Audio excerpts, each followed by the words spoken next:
ఓం గం గణపతయే నమః.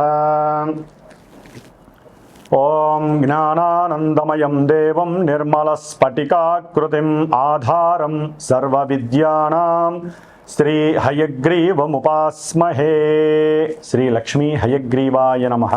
జ్ఞానసిద్ధిని వీక్షిస్తున్నటువంటి ప్రేక్షకులందరికీ కూడా ఆగస్టు 17వ తేదీ నుండి సెప్టెంబర్ 17వ తేదీ వరకు కూడా సింహరాశిలోకి సూర్యుని యొక్క సొంత క్షేత్రము మరియు మూల త్రికోణ రాశిలో ఆయన యొక్క గ్రహ సంచార ప్రభావము, అలాగే ఈ యొక్క బుధగ్రహము దాదాపుగా కర్కాటక రాశిలో ఆగస్టు 21 వరకు ఉండి సెప్టెంబర్ 7 వరకు కూడా సింహరాశిలో రవితో కలిసి బుధాదిత్య యోగాన్ని, అట్లాగే తన యొక్క స్వక్షేత్రము మూల త్రికోణము ఉచ్చస్థాన స్థితిగతుడైనటువంటి బుధుడు కన్యారాశిలో సెప్టెంబర్ 7 నుంచి సెప్టెంబర్ 17 వరకు కూడా ఈ సంచరించే సమయము. శుక్రుడు సెప్టెంబర్ 2వ తేదీ వరకు కూడా నీచ స్థితిలో కన్యారాశిలో ఉండి తులారాశిలో తన యొక్క స్వక్షేత్రంలో వచ్చినప్పుడు విశేషమైనటువంటి యోగాలని, అట్లాగే కుజ భగవానుడు ఈ నెల రోజులు సెప్టెంబర్ 17 వరకు కూడా విశేషంగా మిథున రాశిలోనే సంచరిస్తూ, మరి గురుడు చూస్తే ఆయన ఆశ్లేష నక్షత్రంలోకి మారి కర్కాటక రాశిలోను, కేతు ఏమో సింహరాశిలోను, కుంభరాశిలో రాహువు, మీనరాశిలో వక్రీగత శని ప్రభావము. ఈ యొక్క గ్రహాల యొక్క సంచారం వలన మేషాది మీనరాశి పర్యంతం ఏ విధమైనటువంటి గ్రహ సూచికలు కలుగజేస్తాయి, ఏ విధమైనటువంటి శుభాలు లేకపోతే ఇబ్బందులు కలుగజేస్తాయి తెలుసుకునే ముందు ఇప్పుడు ఈ మాసంలో జరిగేటటువంటి విశేష పండుగల యొక్క విశిష్టతలు, అట్లాగే నా యొక్క జ్ఞానసిద్ధి క్షేత్రపీఠంలో ఏ సమస్యల వలన, ఏ ఇబ్బందుల వలన, ఏ గ్రహాల వలన ఏ రకమైనటువంటి పూజలు నేను ఆచరిస్తున్నానో తెలుసుకునే ప్రయత్నం చేసి ఆ తదుపరి మీ యొక్క రాశి గ్రహ ప్రభావాన్ని వినడానికి ప్రయత్నం చేయండి.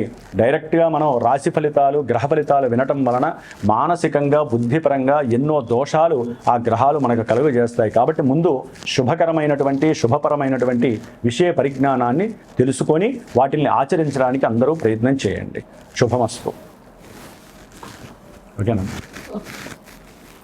శ్రావణ మాసం శుభాకాంక్షలు. ఈ యొక్క శ్రావణ మాసంలో మనకి గ్రహాలలో మార్పే కాకుండా మరి ఈ ఆగస్టు 14వ తేదీ నుండి కూడా, అంటే దాదాపుగా 13వ తేదీ నుండి కూడా విశేషమైనటువంటి శ్రావణ మాసం పండుగలు ప్రారంభం అవుతున్నాయి. శ్రావణ మాసంలో 14వ తారీఖున మొదటి శుక్రవారం ప్రారంభమై 21 రెండవ శుక్రవారము, శ్రావణ పౌర్ణమి 28వ తేదీ. ఆ విధంగా 5 శుక్రవారాలు, 4 సోమవారాలు, 4 శ్రావణ మంగళవారాలు చాలా విశేషమైనటువంటి ప్రాధాన్యత స్త్రీమూర్తులకి సంబంధించినటువంటిది. దానివలన మాంగళ్య సౌభాగ్యము, అఖండ అష్టైశ్వర్యాలు, సత్సంతాన వృద్ధి, కుటుంబ వంశ వృద్ధి కలుగుతుంది. అట్లాగే మనకి 17వ తేదీన 17వ తేదీన నాగపంచమి, గరుడ పంచమి, అలాగే విశేషముగా సూర్యుడి యొక్క సంక్రమణం సింహరాశిలోకి జరగబోతోంది. అంటే తన ఇంట్లోకి తన యొక్క స్వక్షేత్రము మూల త్రికోణ రాశి అయినటువంటి సింహరాశిలోకి సూర్య భగవానుడు సాక్షాత్తు శ్రావణ మాసానికి ఆయనే అధిష్టాన దేవత. మరి ఆ మహానుభావుడు తన యొక్క సొంత ఇంట్లోకి వచ్చినప్పుడు అన్ని రాశుల వారికి, అన్ని నక్షత్రాల వారికి జరుగుతున్న దశ అంతర్దశలన్నీ కూడా అనుకూలించాలని ఆశిస్తూ, అట్లాగే శ్రావణ పౌర్ణమి విశేషముగా ఈ నెల ఆగస్టు 28వ తేదీన మరి అదే రోజున స్వామివారు మనకి జ్ఞానాన్ని భిక్షగా అందించజేసేటటువంటి హయగ్రీవుని యొక్క జయంతి, అంటే ఉత్పత్తి. అట్లాగే గాయత్రి జయంతి, వేదాలకి మూలము ఆవిడేనమాట.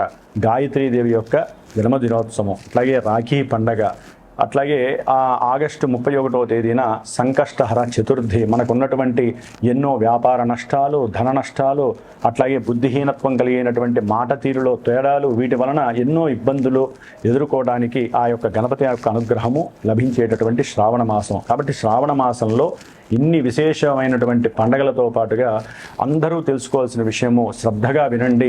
ఎందుకంటే మేషాది మీనరాశి పర్యంతం విషయ పరిజ్ఞానం ఒకటైతే కనుక అసలు మనకి అంతరిక్షంలో ఏం జరుగుతుందో తెలియకుండా ఎంతసేపటికి భూలోకంలో మన రాశిది, మన నక్షత్రం ఇది, మనకి ఈ బాధలు జరుగుతున్నాయి అని కాకుండా ఏ గ్రహం వలన ఏ సమస్యలు కలుగుతాయి, వాటికి ఏదైనా పరిష్కారం ఆచరిస్తే శుభం జరుగుతుంది అని ముందుగా మనం అందరం కూడా ఆలోచించాల్సినటువంటి విషయం. ఈ యొక్క ఆగస్టు 2వ తేదీన కుజుడు వృషభ రాశిలోంచి మరి మిథున రాశిలోకి శత్రుక్షేత్రంలోకి ఆయన మారినటువంటి రోజు. ఆయన ఆగస్టు 12వ తేదీ అమావాస్య రోజున మరి పాప నక్షత్రమైనటువంటి రాహు నక్షత్రం ఆరుద్ర నక్షత్రంలోకి ప్రవేశిస్తాడు. అట్లాగే రాహుగ్రహము ఆగస్టు 2వ తేదీన అదే కుంభరాశిలో ఉంటూ తన యొక్క సొంత నక్షత్రమైనటువంటి శతభిష నక్షత్రంలోంచి ధనిష్ట నక్షత్రం, పాప నక్షత్రము, శత్రు నక్షత్రమైనటువంటి కుజ నక్షత్రంలోంచి మార్పు జరిగింది. అంటే ఇక్కడ మిథున రాశిలో ఉన్నటువంటి కుజుడు, అట్లాగే కుంభరాశిలో శని యొక్క క్షేత్రంలో ఉన్నటువంటి ఈ యొక్క రాహువు, ఇరువురు కూడా ఒకరి నక్షత్రం నుంచి ఒకరు మారటం, అంటే ఒకరి నక్షత్రంలోకి ఒకరు మార్పు జరగటం మన జ్యోతిష్య శాస్త్రంలో, అది 2 పాపగ్రహాలు నక్షత్ర మార్పు జరగటం అత్యంత శోచనీయమైనటువంటి విషయం. ప్రమాదకరమైనటువంటి ఇబ్బందులు కూడా కొన్ని రాశుల వారికి, కొన్ని నక్షత్రాల వారికి కలుగుతాయి. ముఖ్యంగా మేషరాశి, వృశ్చిక రాశి, మకర రాశి, కుంభరాశి, అలాగే మనకి మృగశిర నక్షత్రము, చిత్తా నక్షత్రము, ధనిష్ట నక్షత్రము, ముఖ్యంగా రాహు నక్షత్రాలైనటువంటి ఆరుద్ర నక్షత్రము, స్వాతి నక్షత్రము, అలాగే మనకి శతభిష నక్షత్రం. ఈ రాశుల వారికి, ఈ యొక్క నక్షత్రాల వారు కలిగినటువంటి వాళ్ళు, ఈ రాశుల వారు ముఖ్యంగా కుజమహర్దశలు. కర్కాటక రాశి వారికి ఆగస్టు 17 నుంచి సెప్టెంబర్ 17 వరకు కూడా సూర్య భగవానుడు ద్వితీయ క్షేత్రమైనటువంటి తన యొక్క సొంత ఇల్లు మూలత్రికోణ రాశిలో ప్రవేశించి, వీరు గనక ఆలోచించి సరైన ప్రణాళికలు గనక, స్వయంకృత నిర్ణయాలు గనక చేసుకొని, ఎవరితో ఎటువంటి గొడవలు పడకుండా, ఎవరితో విరోధత్వాలు లేకుండా పెట్టే పెట్టుబడుల్లో 1కి 4 సార్లు సరిగ్గా విశ్లేషణ చేసుకుని గనక వీరు గనక వ్యాపార వ్యవస్థల్లో గనక ముందుకు వెళితే అఖండమైనటువంటి ధనయోగము కర్కాటక రాశి వారికి కలుగుతోంది. ఇవన్నీ చేయగలిగినప్పుడే, అట్లాగే ఎవరైతే ఉద్యోగాదుల్లో ఉన్నారో వారి యొక్క ఆఫీసర్స్తో, పెద్ద ఆఫీసర్స్తో గనక సరిగ్గా మాట్లాడకపోయినా, లేనిపోని పిచ్చి తెలివితేటలతో వారిని దూషించిన, పక్క వాళ్ళతో వాళ్ళ గురించి ఏదైనా మాట్లాడినా కూడా మీకు ఉద్యోగ వ్యవస్థలో పూర్తిగా పట్టుపోతుంది. ఉద్యోగాలు పోవచ్చు, లేకపోతే మీరు చేసినటువంటి ఆ యొక్క బుద్ధిహీనత్వ పనులకి, అంటే వేరే వాళ్ళతో వారి గురించి మాట్లాడటము, ఇట్లా చేయడం ద్వారా మీ ఉద్యోగంలో ప్రమోషన్ అక్కడ దాకా వచ్చేవాళ్ళు కూడా మీరు చేసుకున్న పనులకి ప్రమోషన్స్ వెళ్ళిపోయే అవకాశం ఉంటుంది. జన్మజాతకాలలో ఏదో విధంగా ఉద్యోగానికి ఈ విధంగా సంబంధం ఉంటేనే ఇక్కడ జరుగుతుంది, లేకపోతే అందరికీ జరగదండి.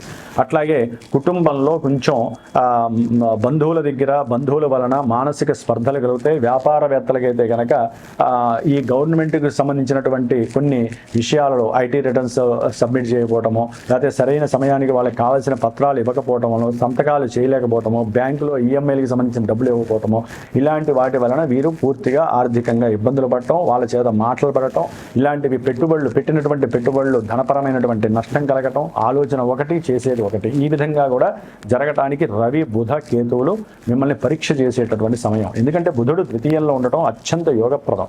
రవితో కలిశారంటే మీరు ఆలోచనని, కమ్యూనికేషన్ని, అట్లాగే మీకు పూర్వంలో ఉన్నటువంటి అనుభవాన్ని ఇప్పుడు గనక కుటుంబ సభ్యులతో కానీ, లేదా మీరు పనిచేసేటటువంటి ఆఫీసర్స్తో కానీ చక్కగా మాట్లాడారనుకోండి, ఇట్లా లింకు పడిపోయి 10 రూపాయలు సంపాదించేవాడు 1000 రూపాయల స్థానానికి వెళ్ళగలిగే స్టామినా ఉన్నటువంటి రోజులు ఇవి. తర్వాత సెప్టెంబర్ 7 తర్వాత ఇంకా విశేషమైనటువంటి కమ్యూనికేషన్స్, పెట్టుబడులు పెట్టాలనేటటువంటి ఆలోచన, ఎవరో ఒకళ్ళు సహకరించటం, ఎవరో ఒకళ్ళ యొక్క అనుకూలత కలగటం కంపల్సరీ జరిగే అవకాశము, మీ తెలివితేటలకి, మీకున్నటువంటి ప్రజ్ఞకి విశేషమైనటువంటి సమయం ఆసనం అవుతుందని గుర్తుపెట్టుకోండి. ప్రయాణాలు కూడా అధికమవుతాయి సెప్టెంబర్ 7 తర్వాత. అట్లాగే ఈ యొక్క కర్కాటక రాశి వారికి కుజదోషం అనేది పూర్తిగా కలుగుతోంది. 12వ స్థానంలో ఉన్నటువంటి కుజుడు, 8వ స్థానంలో ఉన్నటువంటి రాహువు, ఈ యొక్క దోషము మహా ఇబ్బందులు కలుగజేస్తుంది. ఒక్కోసారి ప్రాణాలని కూడా హరించేటటువంటి పరిస్థితి. పెట్టినటువంటి పెట్టుబడులు, పిల్లలకి సంబంధించిన చదువు విషయంలో పెట్టుబడులు పెట్టడం, లేకపోతే వ్యాపారానికి సంబంధించి పెట్టుబడులు పెట్టడం, లేకపోతే ఉద్యోగం ఎవడో ఇప్పిస్తాడని చెప్పి డబ్బులు పెట్టున్న వాళ్ళకి పూర్తిగా వాళ్ళ నుంచి నెగిటివ్ ఫోన్లు ఎత్తకపోవడం ద్వారానో, ఫోన్లలో నీ ఇష్టం ఏం చేసుకుంటావో చేసుకోవడం, లేకపోతే కేసులు పెట్టుకోమని చెబుతారు. దాని ద్వారా వీళ్ళు ప్రాణత్యాగాలకు కూడా కొంతమంది జన్మజాతకంలో ఏదైనా మారక దశలు జరుగుతున్నా, లేదా జరగకూడని దశలు జరుగుతున్నా, శని, రాహు, కేతు, కుజులతో ఏదైనా సంబంధం ఉన్నా ఈ ఇబ్బందులు కలిగి వారు ప్రాణాన్ని కూడా హరించేటటువంటి పరిస్థితి ఈ యొక్క కర్కాటక రాశి వారికి. కొంతమందికి ఈ సమస్యలు ఉండే అవకాశం ఉంటుంది. కొంతమంది ఏదో ఆలోచిస్తారు, అంతర్గతంగా ఎవరికీ చెప్పకుండా ఎవడో బంధువు చెప్పాడు, ఎవడో తెలిసినవాడు చెప్పాడు అని చెప్పి ధనాన్ని తీసుకెళ్లి పెట్టుబడి పెట్టి నాశనం అయిపోయే వాళ్ళు కూడా చాలామంది ఉంటారు. జాగ్రత్త. ఫోన్లో ఏదైనా మీకు ఒక మెసేజ్ వచ్చినా దాన్ని దయచేసి క్లిక్ చేయకండి. దానివల్ల కూడా వీళ్ళు నష్టపోయి నాశనం అయ్యే పరిస్థితులు ఎక్కువగా ఉంటాయి ఈ యొక్క సెప్టెంబర్ 17 వరకు కూడా. అట్లాగే కుజదోషం వలన ఈ యొక్క దృష్టి కర్కాటక రాశి వారికి కుజుడి యొక్క దృష్టి సప్తమ భావం మీద పడటం ద్వారా వివాహపరమైనటువంటి ఆటంకాలు, వివాహం ఆచరించే సమయంలో గొడవలు, బంధువుల పరంగా ఏదో ఒక సమస్యలు రావటము, లేకపోతే ఎవరికో మాకు సరిగ్గా అందలేదని కావాలని బంధువుల్లో కూడా మీ మీద పసిగట్టి మీ ఇంట్లో జరుగుతున్నటువంటి శుభకార్యానికి వీళ్ళు నిఘంటువులుగా నిలిచి విఘాతం కలిగించడానికి రెడీగా ఉంటారు. కాబట్టి కర్కాటక రాశి వారు బంధువులతో కొంచెం జాగ్రత్తగా ఉండండి. అంతర్గత విషయాల్లో పట్టుబట్టుకొని ఉండండి. అట్లాగే ఇదే కుజుడు ఆ యొక్క స్థానం మీద అంటే సప్తమ స్థానం మీద తన యొక్క దృష్టి పడడం వలన చక్కగా అన్యోన్యంగా కలిసి ఉన్నటువంటి భార్యాభర్తల మధ్య కూడా ఈయన యొక్క దృష్టి, అట్లాగే రాహువు కుజుడు వీళ్ళతో ఉన్నటువంటి ఈ యొక్క సమస్యల వలన విశేషమైనటువంటి దౌర్భాగ్యత్వం కలుగుతోంది. వీరిరువురు విడిపోయి విడాకుల దాకా వెళ్ళే పరిస్థితి అధికంగా కనిపిస్తోంది. కోర్టులని, కేసులని, ప్లేడర్లని ఇలాంటి సమస్యల వలన విపరీతంగా వీరికి ఉన్నటువంటి భూములు, ఆస్తులు కూడా అమ్ముకునే పరిస్థితి కనిపిస్తోంది. జన్మజాతకాలలో ఏదైనా దురవస్థ కలిగినటువంటి ఈ వివాహానికి సంబంధించి లేదా దాంపత్యానికి సంబంధించిన ఇబ్బందులు ఎదుర్కొన్నారంటే జాతకంలో ఏదో జరిగితేనే ఇక్కడ జరుగుతున్నది గుర్తుపెట్టుకోండి. అట్లాగే కుజుడి యొక్క దృష్టి 12లో ఉండి 6వ స్థానం మీద పడేసరికి తండ్రి చేసిన అప్పులు మీరు కట్టడము, లేకపోతే బంధువులకు మీరు డబ్బులు ఇచ్చి మోసపోవటము, లేకపోతే కర్కాటక రాశి వారికి ముఖ్యంగా ఈ కుజుడి యొక్క దృష్టి వలన మీరు ఏదో ఆశించి ధనాన్ని ఎవరికో సహాయం చేసి వారు మళ్ళీ ఇవ్వలేక ఆ యొక్క అప్పుల బాధ తట్టుకోలేక మీరు ఇల్లు విడిచి దూరంగా వెళ్ళిపోవటము, లేకపోతే ఎఫ్ఐఆర్ కేసులు నమోదు చేసి అక్కడ ప్లేడర్లకి, పోలీసులకి, న్యాయస్థానాలకి మీరు డబ్బులు ఖర్చు పెట్టడము, ఇట్లా ఎటు చూసినా రుణ బాధలు, అప్పులు. అట్లాగే కర్కాటక రాశి వారికి భార్యాభర్తల మధ్య విశేషమైనటువంటి సాంగత్యం తగ్గిపోవటం, కోర్టు గొడవలోకి వెళ్ళటం, ముఖ్యంగా భూ సమస్యలు, గృహ సమస్యలు, అమ్మేటటువంటి విషయాలలో అంటే పూర్వార్జితానికి కానీ లేదా మీరు సంపాదించుకున్నటువంటి ఆ ఆస్తులు ఏవైనా ఉంటే అవి అమ్మటానికి కూడా మధ్యవర్తులు మిమ్మల్ని మోసం చేసి ధనపరంగా నష్టపరచటము, వాళ్ళని నమ్మి మోసపోవటము, ఇలాంటివి ఎన్నో ఇబ్బందులు ఈ యొక్క గ్రహాల వలన జరుగుతాయి. ఏ గ్రహస్థితి మీకు అనుకూలంగా లేదు. ఒక్క శుక్రుడు మాత్రము మీకు అనుకూలంగా ఉన్నాడు. ఎప్పుడు సెప్టెంబర్ 3 తర్వాత చక్కగా గృహయోగం కలుగుతుంది. విద్యార్థులకి అఖండమైనటువంటి విద్యాయోగం కలుగుతుంది, వాహన యోగం కలుగుతుంది. అప్పటి వరకు ఆయన కూడా బలంగా లేడు, నీచ స్థితిలో ఉన్నాడు. కాబట్టి మీరు తప్పకుండా ఇందాక నేను చెప్పినటువంటి ఈ సమస్యలు ఎవరికైనా ఉన్నా జన్మజాతకాలలో ఆ నక్షత్రాల వారు లేకపోతే ఆ గ్రహస్థితులు జరుగుతున్నా తప్పనిసరిగా ఈ యొక్క కార్యక్రమాలు చేయించుకోండి, లేకపోతే పర్సనల్ జాతకం చూపించుకోండి. దాని ద్వారా మీకు ఇంకా విశేష సమాచారం తెలుస్తుంది. ఈ పూజలు కొంతవరకు మీకు ప్రోద్బలాన్ని ఇస్తే జన్మజాతకం 100% రిజల్ట్స్ ఇచ్చేటటువంటి పరిహారాలు మీకు తెలియజేసేటటువంటి పరిస్థితిని కలుగజేస్తుంది. కాబట్టి ఎక్కువగా మీరు సుబ్రహ్మణ్య ఆరాధన చేయండి, దుర్గాదేవి యొక్క స్తోత్రాన్ని చదవండి, లేదా ఆ శ్రావణ పౌర్ణమి రోజున నా యొక్క క్షేత్రంలో మరి ఆ రోజు గ్రహణం కూడా ఏర్పడుతోంది వేరే దేశాల్లో. కాబట్టి ఆ రోజున విశేషంగా చండీ హోమం చేస్తున్నాను. చండీ హోమం చేయించుకోండి. 18వ తేదీన ఆగస్టు 18న సుబ్రహ్మణ్య పాశుపత హోమం చేస్తున్నాను. ఆ పాశుపత హోమం చేయించుకోండి.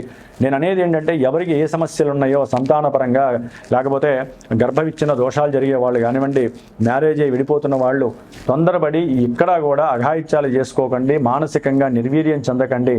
చక్కగా అనుకూలమైనటువంటి ఈ యొక్క పూజాది కార్యక్రమాలు మీరు చేసుకోండి. కుదరనటువంటి వాళ్ళు నన్ను సంప్రదించండి, నేను చేసి పెడతాను.